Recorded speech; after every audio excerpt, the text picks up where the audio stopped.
Hello and welcome to Translate channel for intelligent and curious people like you who are interested in human sexuality in the age of artificial intelligence. And artificial intelligence is something that we have not seen before in the recent past, not like pre-internet age or post-internet age, or even smartphone age or social media age.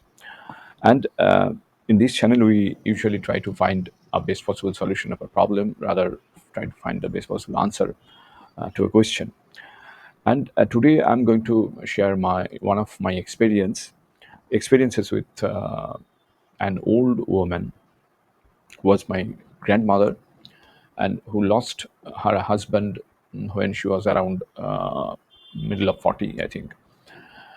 And by that time she had already almost 12 children, of which three were dead, because at that time uh, this kind of death was quite normal. Anyway,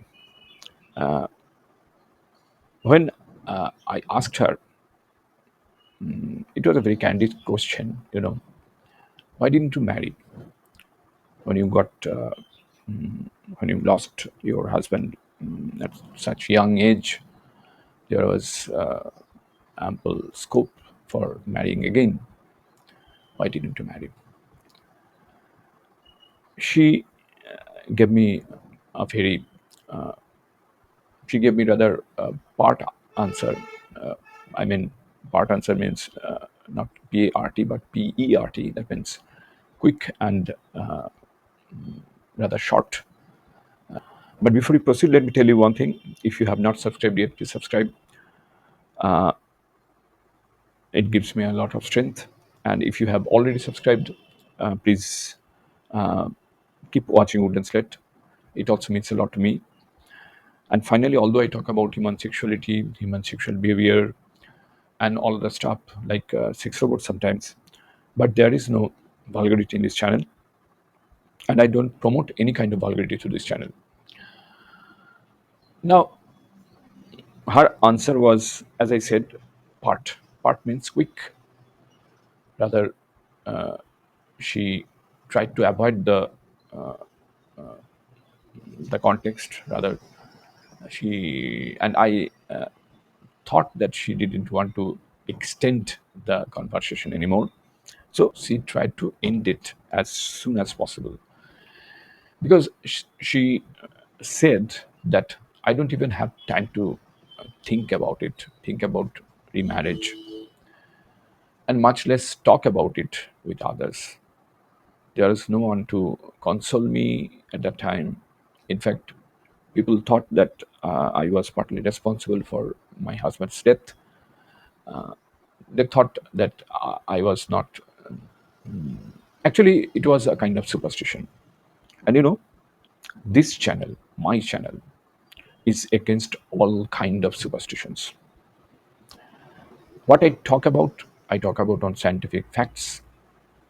I talk about technology, but I always talk about and vociferously campaign against any kind of superstition. And I know she was a victim of superstition. What kind of superstition? The superstition is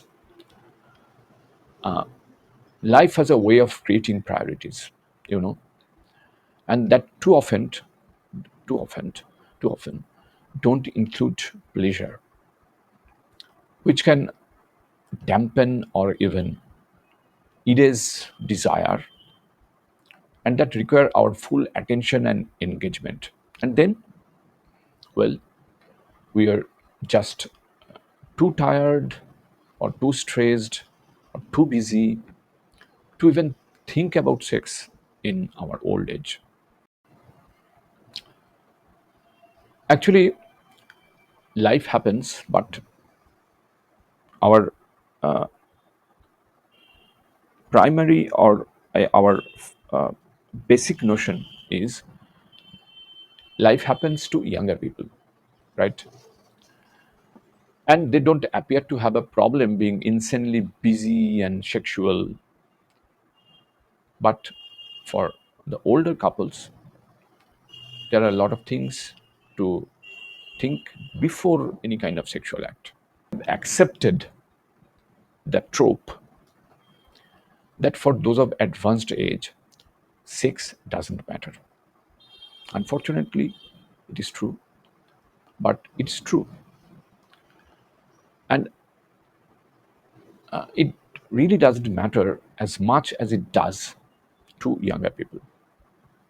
Although this notion is wrong, but it happens.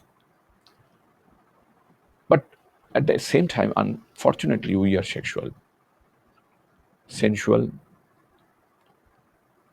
and from cradle to our grave, we remain so.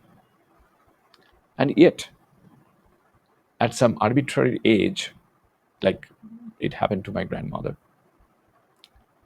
she was just in the middle of 40, she suddenly became sexually invisible, as if her libidos and her desirability disappeared like a puff of smoke.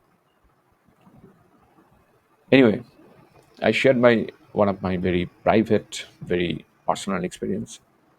So I'm curious what you think about it. Okay, thanks for watching. Thanks for your time. Take care and stay safe.